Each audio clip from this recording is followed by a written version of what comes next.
हमारे पास इसका question number 1 की फर्स्ट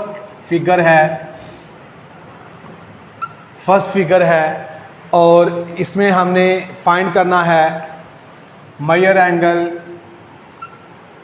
सी फाइंड करना है, उसके बाद एक्स फाइंड करना है, एक्स एंड जी। ये 3 चीज़ें हमने फाइंड करनी हैं, 3 हमें मालूम हैं। 90 का दिया गया है, एक 30 का दिया गया है।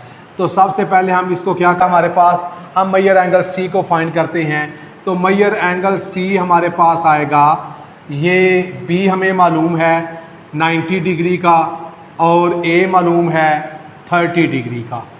तो जब 90 में से 30 निकलेगा तो सी बचेगा 60 डिग्री का। ये जो एंगल हमारे पास आ गया है ये है हमारे पास 60 डिग्री का एंगल। अब इसकी रह गई 2 साइड्स, तीनों एंगल इसके फाइंड हो गए। ये 90 डिग्री का, ये 30 का और ये 60 का। इन तीनों को प्लस करें तो 180 हो जाता है। साइड हमें मालूम है और वो साइड है, अगर 30 के लिहाज से देखें तो हमारे पास बेस है, अगर 60 के लिहाज से देखें तो हमारे पास परपेंडिकुलर है। हमने इसकी फाइंड करनी है ये दोनों साइड्स जो कि अननोन हैं, और उसके लिए अब हम यूज़ कर सकते हैं एंगल 60 का भी यूज़ कर सकते हैं, एंगल 30 का भी यूज़ कर सकते हैं। अब इसके लिए हमें ट्रिग्नोमेट्रिक रेशियोज़ जो कि आपके पास साइन, काज और टैन की सूरत में होती हैं, उनमें से हमने यूज़ करनी है, और वो यूज़ करें जिसमें आपके पास बेस आती है। तो बेस हमारी आती है या टैन में या फिर काज में। टेबल के लिहाज से काज की वैल्यू जो है वो फाइंड करना आसान है, याद रखना आसान थी। तो हम क्या करेंगे, ये हमारे पास कॉज में आता है तो हम लगाएंगे कॉज 30 डिग्री। कॉज हमारे पास होता है बेस ओवर हाइपोटेन्यूस के इक्वल होता है।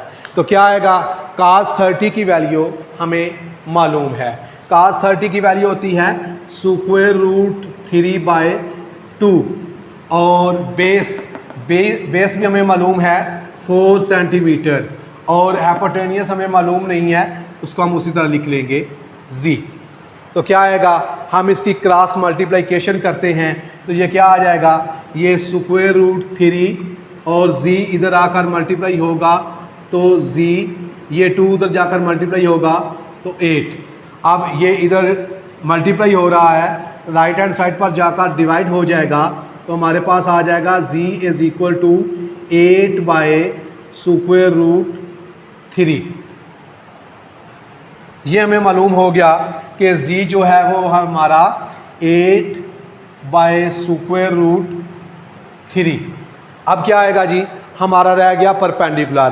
30 के लिहाज से परपेंडिकुलर अगर हम लगाते हैं तो हमारे पास या तो हम साइन लगा सकते हैं, अगर साइन लगाना है तो उसमें अब ये मालूम हो गया साइन भी लग सकता है और हमारा टैन भी लग सकता है। तो हम क्या लगाएंगे, टैन 30।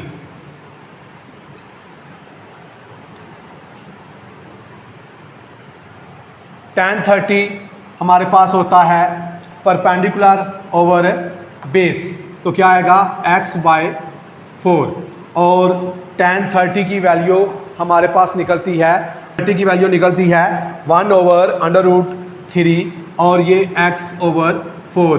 क्रॉस मल्टीप्लिकेशन करेंगे, 4 1s are 4, ये उधर जाकर जब मल्टीप्लाई होगा तो क्या आएगा √3/x। अब ये इधर मल्टीप्लाई हो रहा है, इधर आएगा तो डिवाइड हो जाएगा, तो क्या आ जाएगा 4/√3 इज इक्वल टू x। तो x की वैल्यू आ जाती है 4/√3।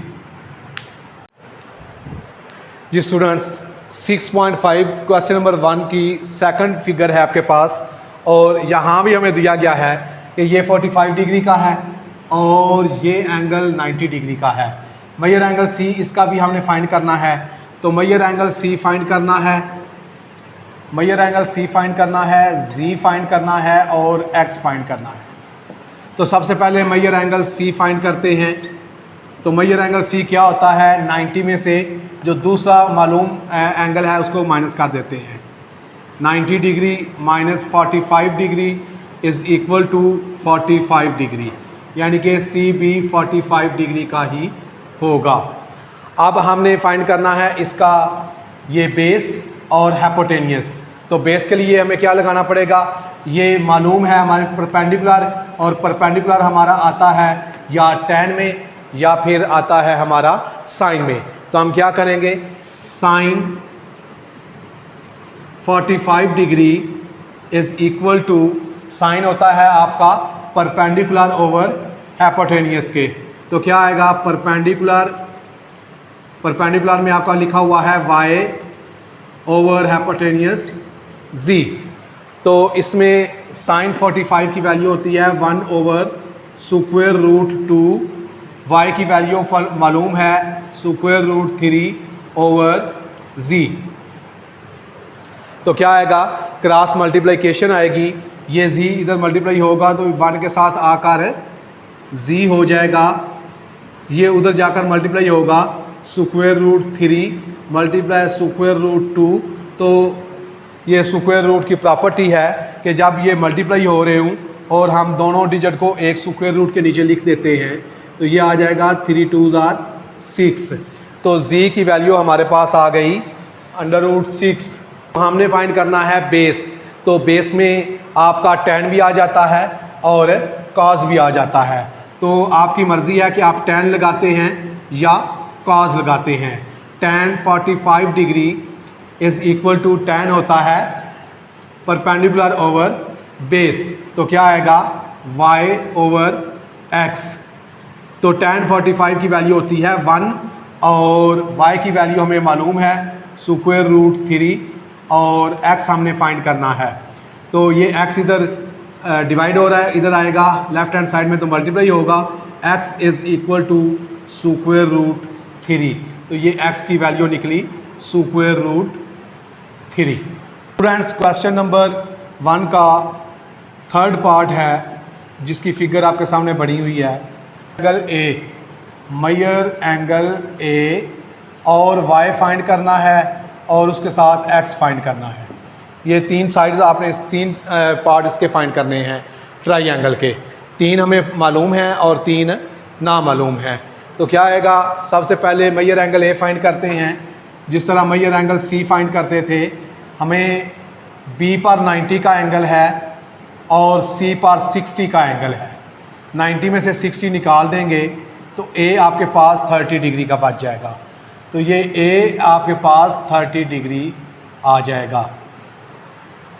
फाइंड करना है y एंड x। y एक मालूम और एक ना मालूम। अगर हम इन दोनों को यूज़ करते हैं दोनों साइड्स को तो हमें साइन लगाना पड़ेगा। अगर हम इन दोनों को यूज़ करते हैं तो हमें cos लगाना पड़ेगा।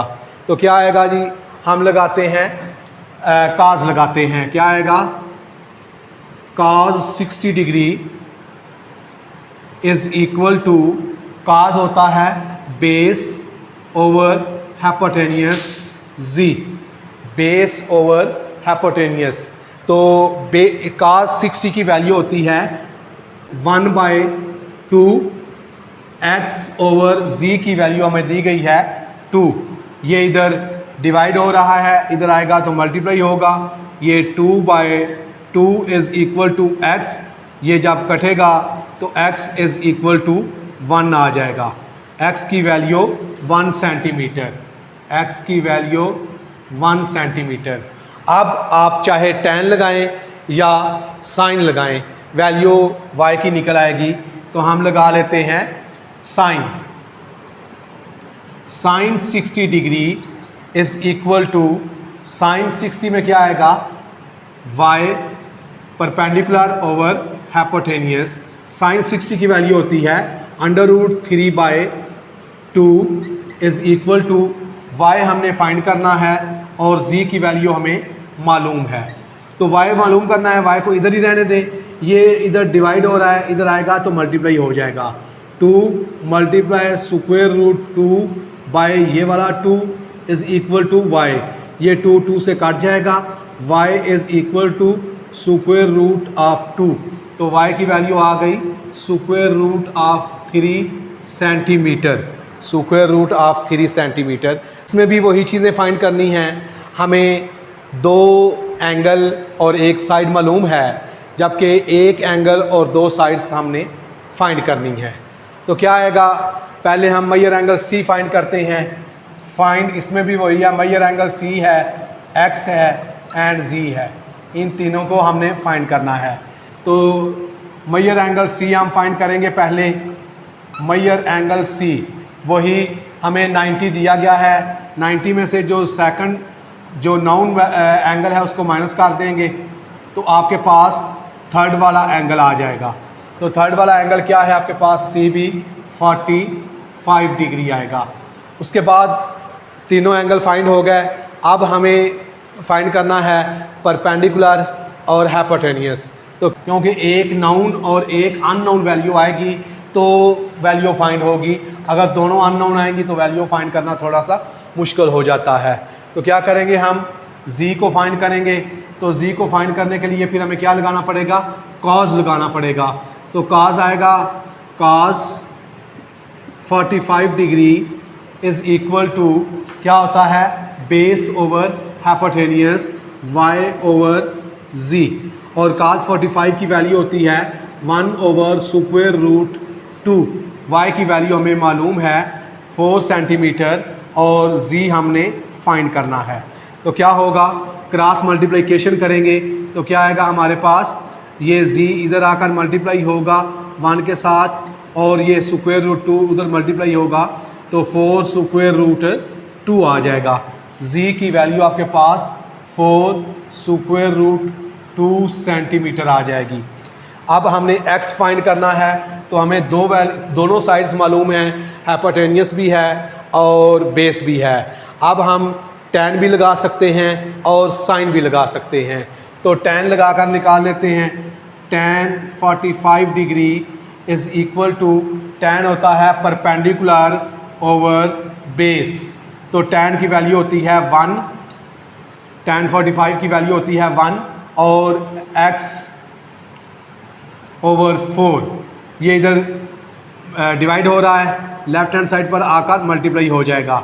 तो x is equal to 4 centimetre, x की वैल्यू 4 सेंटीमीटर आ जाएगी।